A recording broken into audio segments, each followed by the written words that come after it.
Welcome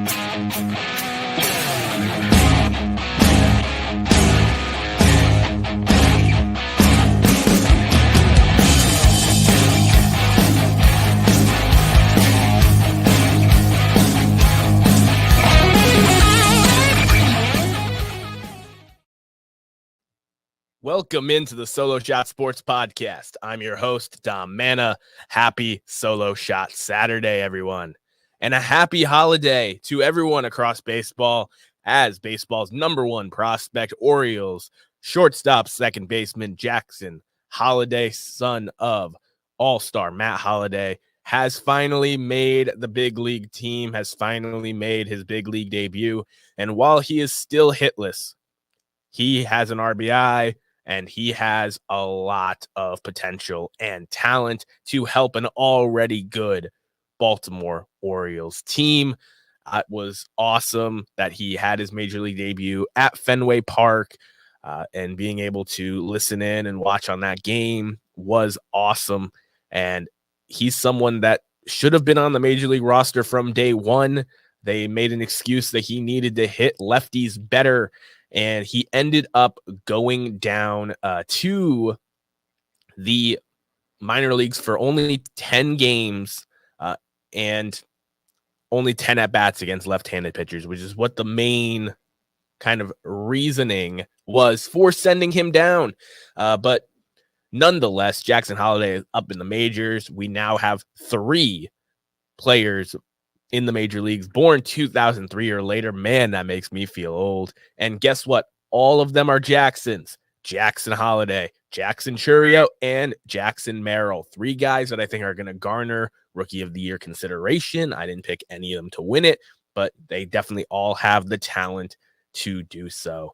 So Jackson Holliday, you earned that spot during spring training. You were hitting over 400 in the minor leagues. I'm not worried about you not hitting in your first couple games in the major leagues. You will be just fine.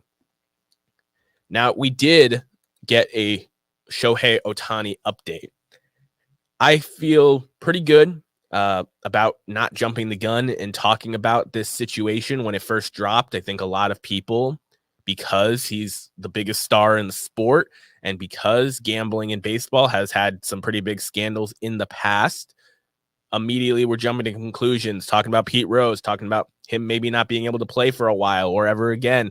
There was a lot of rumors and things going out, but I always try to take the approach to not jump to conclusions with situations like this. The court system in our country is supposed to be innocent until proven guilty.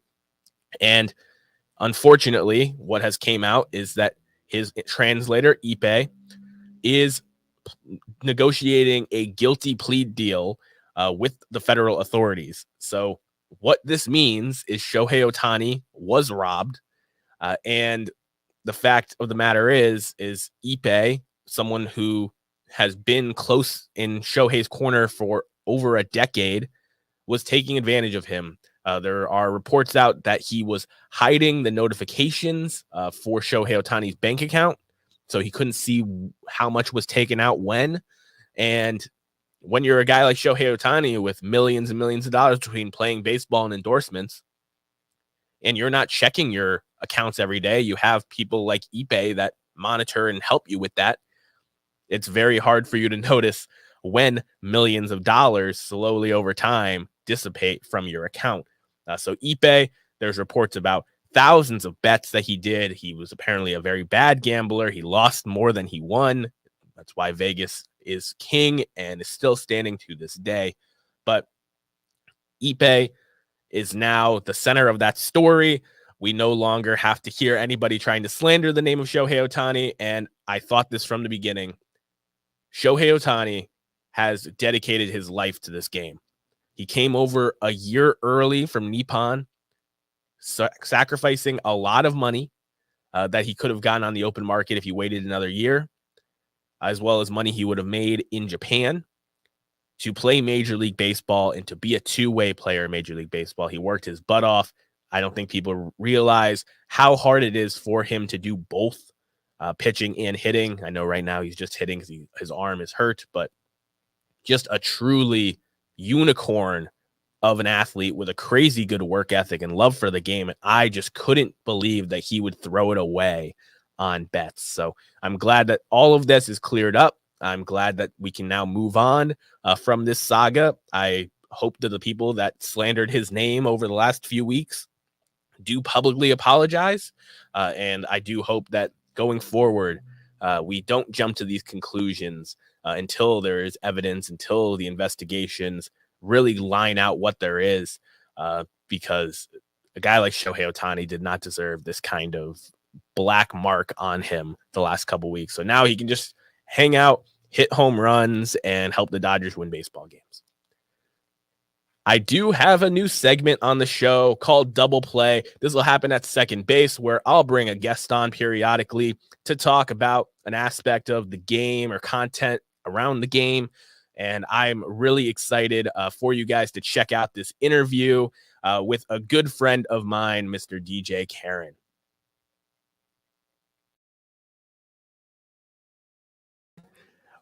Welcome to the show, Coach DJ Karen, a lifelong friend of mine, someone that has been truly part of my love for the game of baseball, and a guy who just truly is a baseball lifer. Welcome to the show, man. How we doing, Don? Happy to be here. I'm doing great. So, unfortunately, we were both dealt the hand of being diehard Red Sox fans. Yeah. And while we did have a taste of the good at the beginning of the season, the West Coast road trip, they went 7-3. They had some amazing pitching performances. They had the lowest team ERA in baseball for a team that was said they couldn't pitch. And I wasn't gassing them up too much because they were facing three offenses that I think you and I can both agree are probably in the bottom half of the league. Absolutely. So it was still major league hitters. I wasn't counting it for nothing, but I also wasn't getting out over my skis. And I do want to highlight some of the good before we get into this recent series. The outfield defense from one year to another has been phenomenal. You bring over Tyler O'Neill, former Gold Glove winner. Jarren Duran doesn't have the chicken with his head cut off in center field anymore. He's in the corner making plays. And Ceddanne Rafaela, who the Red Sox signed to an 8-year, $50 million extension, has been playing Jackie Bradley-esque defense in center field. It's been something that's been severely lacking for this team. Kike had a little stretch there where he was playing amazing defense in center field, but there's been a big gap. So that's been my biggest positive is the outfield defense is 10 times improved from where it is. What do you think about Ceddanne Rafaela being part of the Red Sox future plan and them locking him up in that extension? Well, for me, with a guy like him, like he's an unbelievable athlete. I mean, last night, because I went to the game last night and the unfortunate heartbreak that I had to watch in extra innings, but no, it was late innings and Reese McGuire ended up getting tossed. It was a wild call, and it was a really fast toss, and I don't know what was said, but what I do know is the good thing about it was Connor Wong was put into the lineup after hitting a homer to tie the game, which was incredible. And he was at second base the inning before. So they were able to make that change. Rafaela was able to move around. So that's one of the bigger parts that I think he's going to play this year is kind of like Kike. Like Kike was able to play the infield. He's able to play the outfield. In the last three innings, I think it was three different outfields. Jarren Duran was in center field, left field. It ended up being really good for them, but obviously they didn't come out on the positive end. But no, the outfield play has been insane, and it's a really good sign because that's something not only the fans but the pitchers don't have to worry about too much. No, agreed. And before we get into the pitchers, part of the reason why Rafaela has to move around is not just because Alex Cora likes the flexibility, but it's also because their starting middle infield that they were expecting for this season hasn't played together at all. Trevor Story, unfortunately, is out for the year with his shoulder injury. He only played, I think, 8 or 9 games. And it's real gut wrenching because he's someone that truly loves baseball. I'm not sure if you heard the clip of him talking about what the injury means, but he truly loves being out there and knows that he hasn't been able to perform for this organization that has given him a significant amount of life-changing money. But he was giving above average defensive shortstop play, which again, something the Red Sox haven't had in a long time. Vaughn Grissom hasn't debuted yet with the Red Sox. He was supposed to be the everyday second baseman. So they're kind of moving things around with David Hamilton, Emmanuel Valdez, Pablo Reyes and the boys, and Ceddanne Rafaela, like I said, legit game difference making center field defense, is getting moved around and might even end up being the regular shortstop, depending on how Cora wants to manage the team going forward. And I'm just heartbroken about that, because while it is great that he has that flexibility, it's also something where you want your Gold Glove center fielder in center field, and you want the balls that are hit up the middle to your second baseman and shortstop to not be a problem. So it's kind of a give and take there with that. But like you said, the defense, while the infield has been in flux, the outfield defense and the pitching approach this year has been a defense in its own right. Andrew Bailey, former Red Sox player, came over as the pitching coach from San Francisco. And you can see just from the way that these starting pitchers, who none of them dazzled last year except for Pivetta, have had those improvements with the type of pitches they're throwing. Andrew Bailey hates four-seam fastballs. The Red Sox are throwing the least amount of four-seam fastballs in baseball at the moment. So they're throwing a lot of sliders, sweepers, cutters, sinkers, just different things to kind of keep the hitters off balance. And it's already taken one of the guys out of the rotation. Like I said, Nick Pivetta, he's on the 15-day IL with an elbow strain. Usually when they say strain, it is some form of tear or significant bruising going on. So that's not great for contract year Pivetta, who was supposed to be giving the Red Sox a lot of innings this year, for him to go down this early. But just talk about the approach of which pitcher has been impressing you the most from these Red Sox arms that we've actually seen a good amount of, but we haven't seen this approach with these pitchers yet. Well, of course, I mean, I could go to Pivetta all that I would like. I mean, he's been hot out the gates, but I honestly, last night, I'm not, and this is gonna be a little bit of a hot take, but Kenley Jensen looked like a little bit of old Kenley Jensen last night.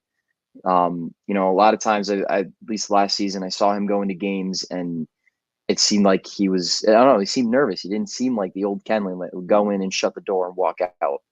But last night he ran into trouble, and it could be the fact that it was Jackson Holliday that he put away, which granted he's not off to a hot start, but he's a hell of a ball player. But Kenley did not back down. He genuinely has been getting into games and showing what he's got and showing what he's got left in the tank. And I'm hoping that he rides that role a little bit more this year, because that's one of the biggest pieces that the Red Sox have missed for a long time, is a really good closer. I mean, back when Koji was around, like that was when it was like, okay, he's in the game, we're good. And I think we need a guy to step into that role, and I'm really excited to see if he can get himself through that. Yeah, for me personally, it's been Garrett Whitlock, because I've been screaming from the high heavens to leave that man in the bullpen, that he's not a starting pitcher. Because when he was in the bullpen as that like multi-inning, anytime the Red Sox need a significant like stretch situation, Garrett Whitlock would come into the game and shut things down from the bullpen. So that was really fun. And I wasn't sure if they stretched him out and he became a starting pitcher, how it would look. And there's been some bumps, no doubt, but Absolutely. He's been throwing a lot more pitches than I think I knew he could possibly do with his arm. He's looked relatively healthy. The movement and stuff has been good. So that's kind of the piece that I'm eyeing the most with that, because he's someone that Andrew Bailey is taking a reliever and making him a starting pitcher. We've been seeing that around the league a little bit, just because of injuries and trying to get the best stuff out there. Guys like Garrett Crochet and Jordan Hicks across the league, who are just career relievers that are now starting 6-7 inning games. But I think it's an interesting shift in the game, and I've been excited, whether it's Crawford, Houck, Bayo, the things that I've seen from the approach for the Red Sox this season. I just hope it isn't leading to injuries like we saw with Pivetta. Mm-hmm. But yeah, no speaking doubt. of these pitchers in the game that have this crazy high velocity, you've played baseball for your entire life. You're a college player right now at Post for the Eagles, batting a clean 341, nothing too shabby over there. So when you're facing a guy with really high velocity, what is kind of the approach in the batter's box when you're facing a flamethrower pitcher? So it's funny. So from a baseball player's perspective versus somebody that watches on the outside, um, I mean, I went 4 years in Nichols, and that our big thing was we weren't going to ever miss velo, and when we got the games where we had high velo, we were always on the ball. So and it's kind of been like that, you know, since we were kids. Like I mean, my dad would take a tennis ball and throw it as hard as he could at me, just to see if I would make contact. So velo, for at least for me personally, and especially a lot of the guys on my team now at Post, um, I think that we almost prefer it. We prefer when a guy goes out there and says, "Okay, I'm going to give you my best stuff. I'm going to challenge you." And especially the guys that have higher velo, their guys are going to say, "Yeah, I'm going to come in the zone. I'm going to give you a fastball," and it actually it is, in a way, it's not necessarily that it's easier to hit, but it makes more sense when you're in the box, right? When you're in your plus counts, right? When you're in your 2-0, your 2-1 counts, you're thinking, okay, he's got a good fastball. Like he trusts it. He's probably going to come at me with it. On the other side of the spectrum, you have the guys that will go out there and throw 81 miles an hour. And at the college level, that's on the lower end. It's a very like middle ground, lower end, and those guys are actually harder to hit. And for the reason that you don't necessarily know what to do with it, because when it's high velo, you stick to your own swing. Pitcher does a lot of the work for you. And when it's lower velo, you may get your best swing off, but you may not get everything on the ball because they're not doing as much on the other end to support you. But it's a thinking game. And as many times as anybody can say, don't think, just hit. Like you have to, and especially in times like that, I prefer when there's a flamethrower. Like if he's gonna come at me with something in the nines, like I want it. Give it to me. And it's a good challenge for me. I mean, since we were kids, like even you, like we wanted the hard stuff. Like let's do it. Let's try it. If we get it, we got it. Like it's awesome. It's an awesome feeling, and especially when you get a hit off of it, like it boosts your confidence, and that's the other part of hitting is confidence. Confidence. If you have confidence as a hitter, it doesn't matter if your brother is on the mound or if Pedro Martinez is on the mound. You'll find a way. And that's the funny things about baseball, and somebody with very little experience versus somebody that's been playing for 25 years. It doesn't matter. When you're in the box, you're an equal. They're still throwing the same ball, and you're still hitting with a bat.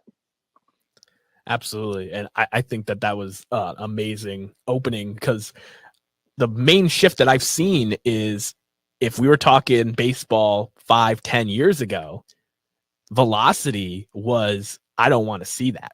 There was former major league players saying these guys are hitting 100 now. Like, I'm glad I'm retired. Like, I don't want to face that kind of velocity. But it kind of makes sense, right?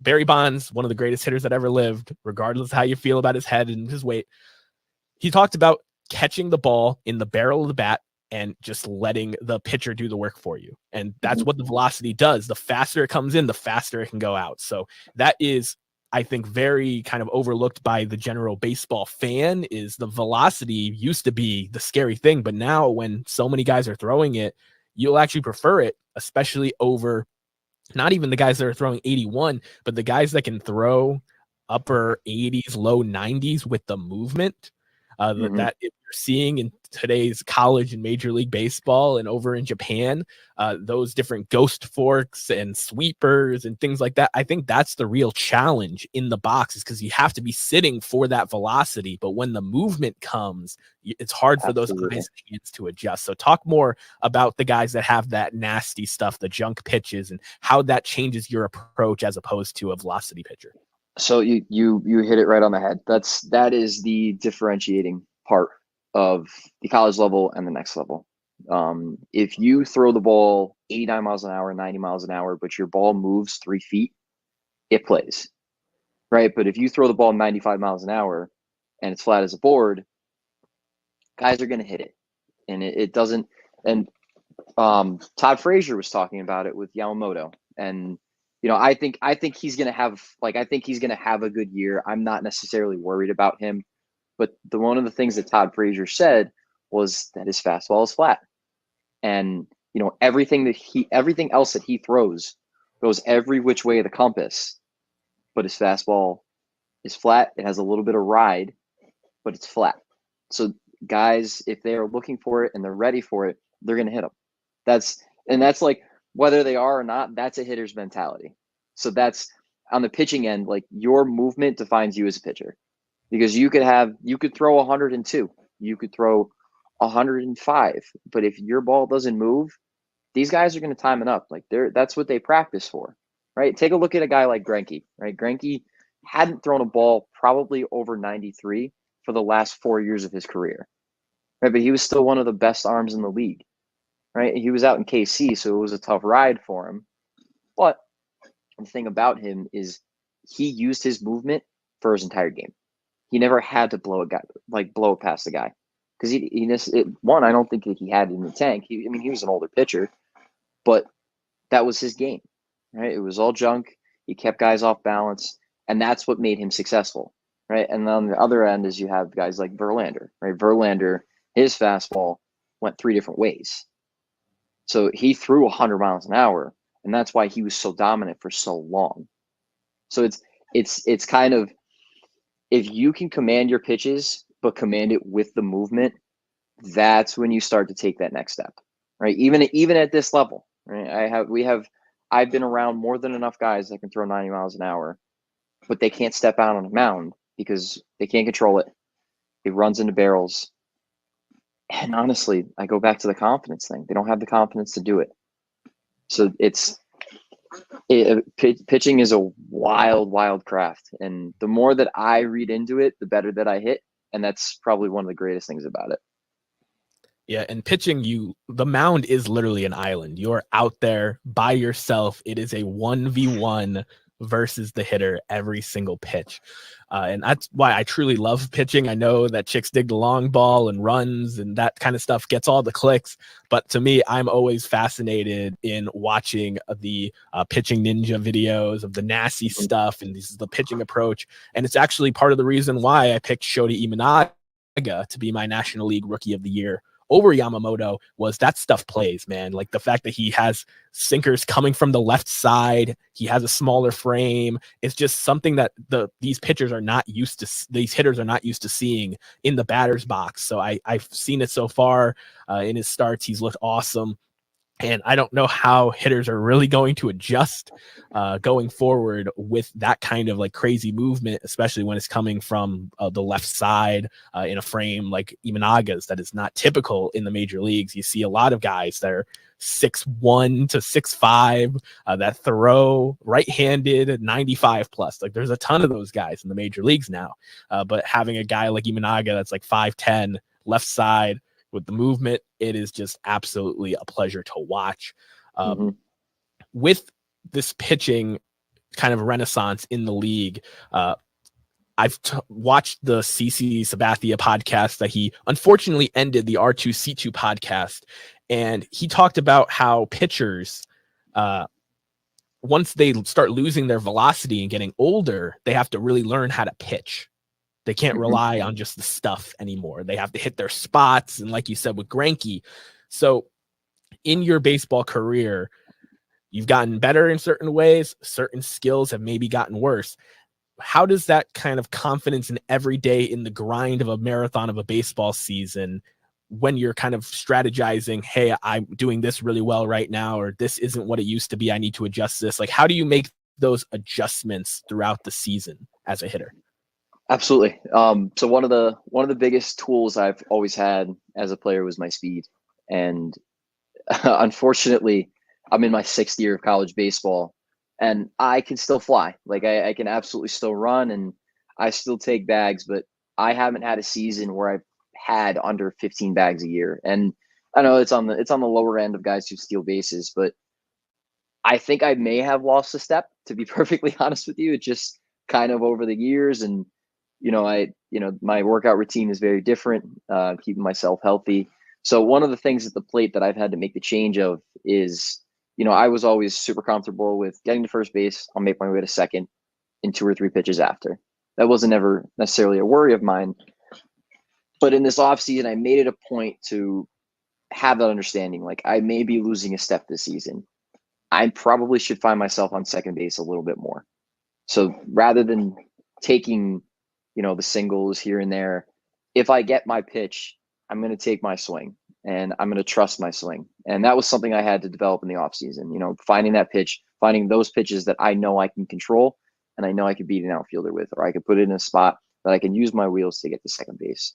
So for me, it's a health thing. It's keeping myself healthy. It's, withstanding. And we play a short season. The Division II season is 52, 55 games. D3 level was around 40, 45. But it's nowhere near 162 game season, which I give these guys the utmost amount of credit. Like, I can't believe that these guys can last that long and stay healthy, especially at their age. And I'm 24 years old, but it's certainly it's a grind, and it's a very, very it's a fun grind, and I love it. But yeah, definitely it's a health thing for me. Just an understanding that I trust myself, and when I get in the box, if I need to get on second base, I'm already approaching that at bat saying, you know what, this is where I need to get there.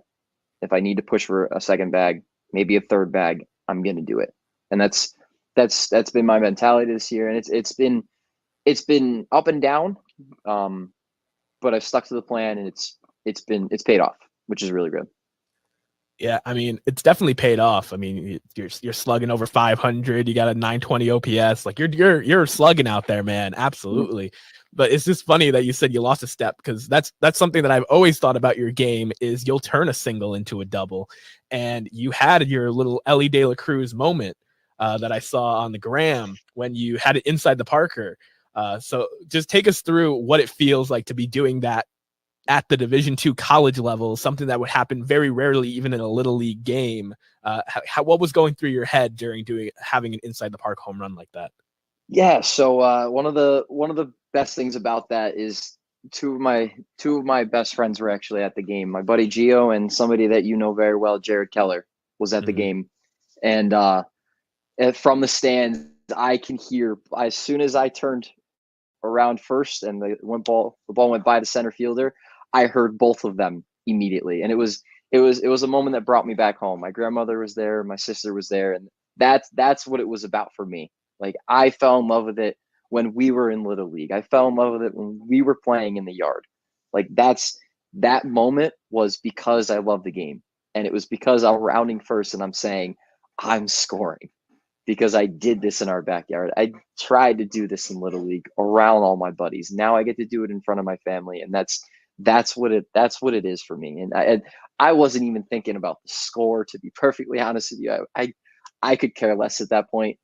It was the game for me. It was the love. It was, I gotta go. I have to do this.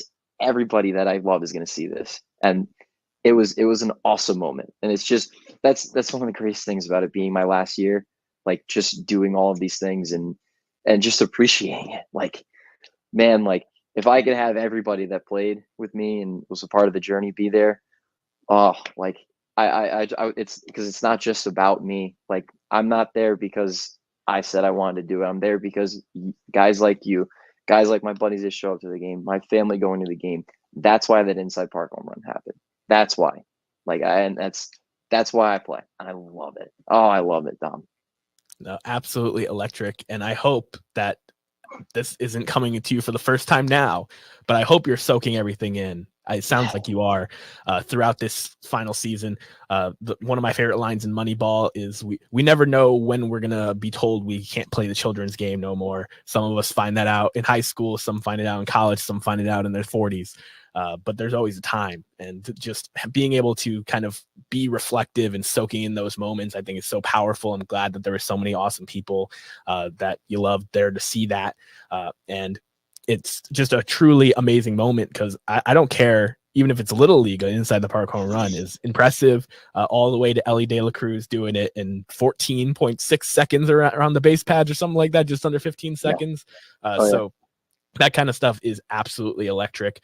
But regardless of this being your final baseball season, I definitely want to plug the fact that you have an Instagram page called Coach_DJC for kind of your instructional videos. And you're someone that I said at the beginning, you're a baseball lifer. Regardless of you playing organized baseball, beer leagues, etc., you're going to be around the game for the rest of your life. I can definitely see that. Tell people what kind of services you offer and what you're kind of looking to do after your playing career with the coaching. Yeah, so the great thing about being able to transfer to post was I ended up finding a job at a local DBAT facility close to home, and from there I got to learn. You know, I grew as a player. I was able to see everything about swings. I understood the swing.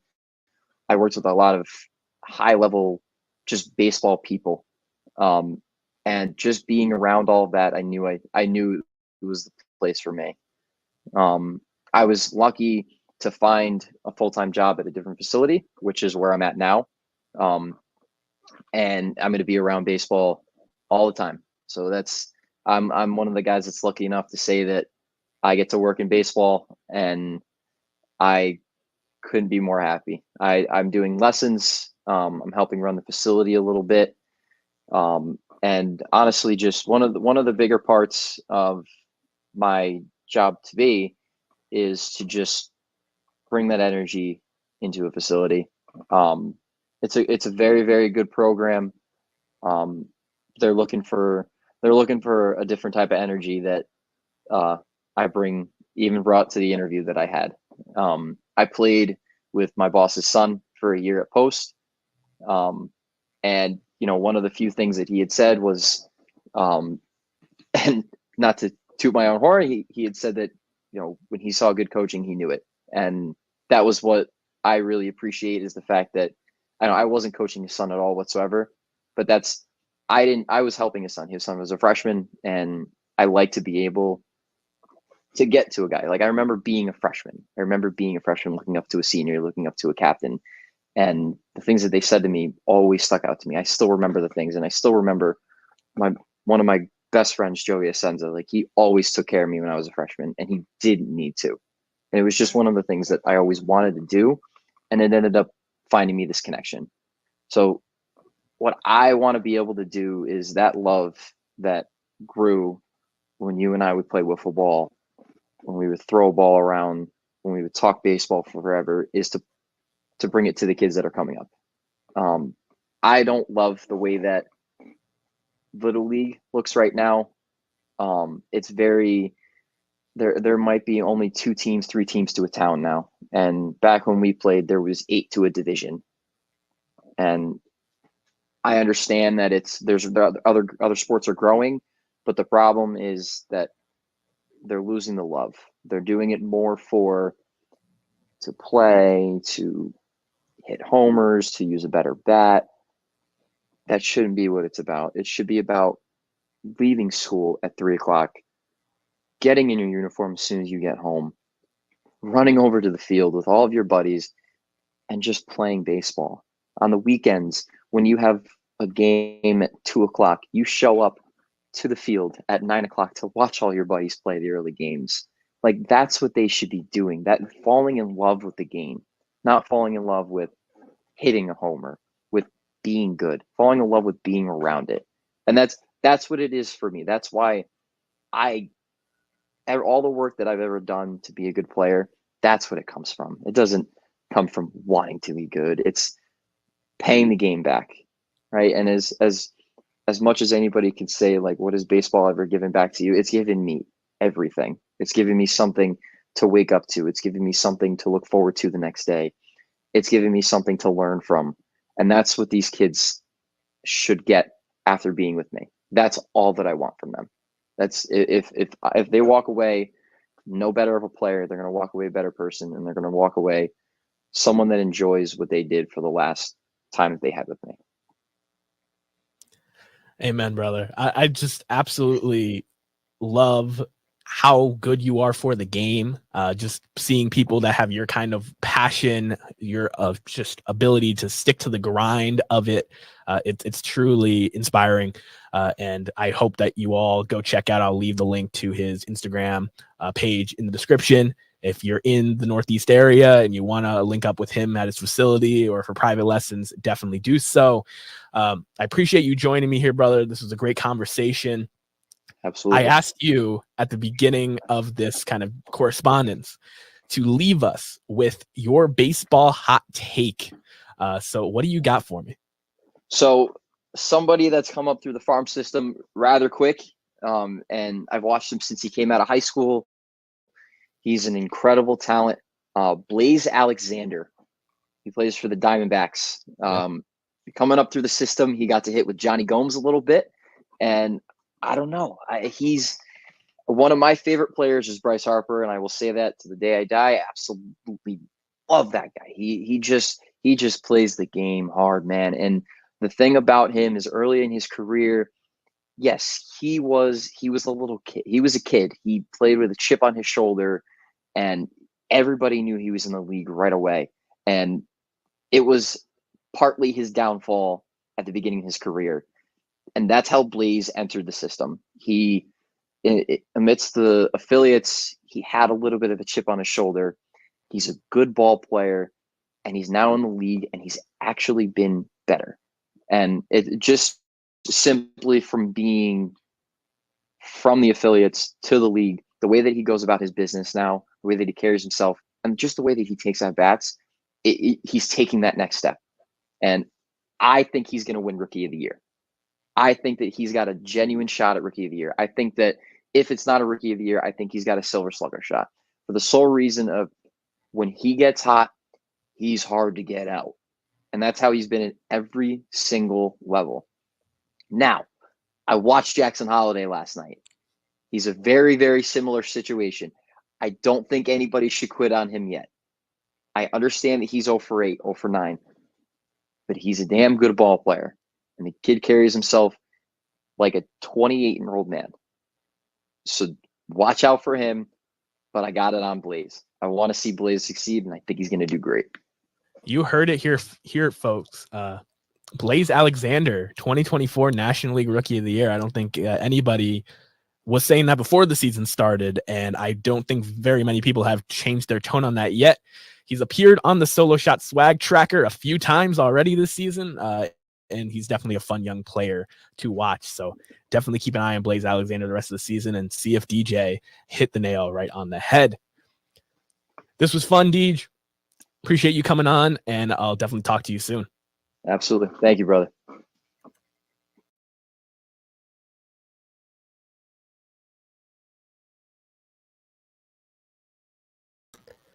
That was a pleasure, absolute pleasure. Someone that I grew up with, learned to love the game from, and I hope you guys enjoyed that interview. I know it went a little long, but definitely had to just talk through a lot of different aspects of his baseball life, and it was truly enjoyable.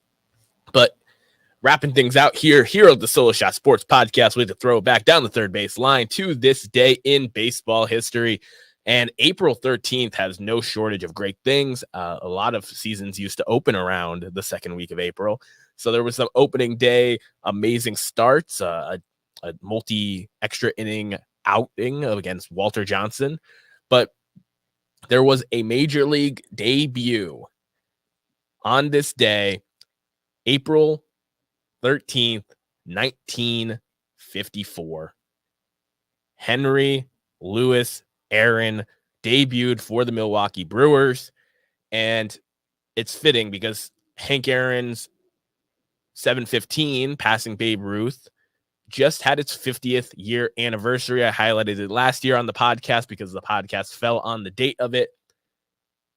The amount of things that Hank Aaron went through in his Major League Baseball career, especially as he approached Babe Ruth's record, were not for the weak. Hank Aaron was an incredibly strong man, morally, as well as all the way through his hands and wrists in his swing. Truly a guy who just every year was a problem, never had a big monster season, 50 plus home runs, but just 30, 40, 25. Like every year he was just banging out a really respectable amount of homers, right towards the top of the league a lot of years. And he got his way all the way to the home run king, and to a lot of people still is to this day. The fun fact that everyone loves about Hank Aaron is if you took away all 755 of his career home runs, he would still have over 3,000 career hits.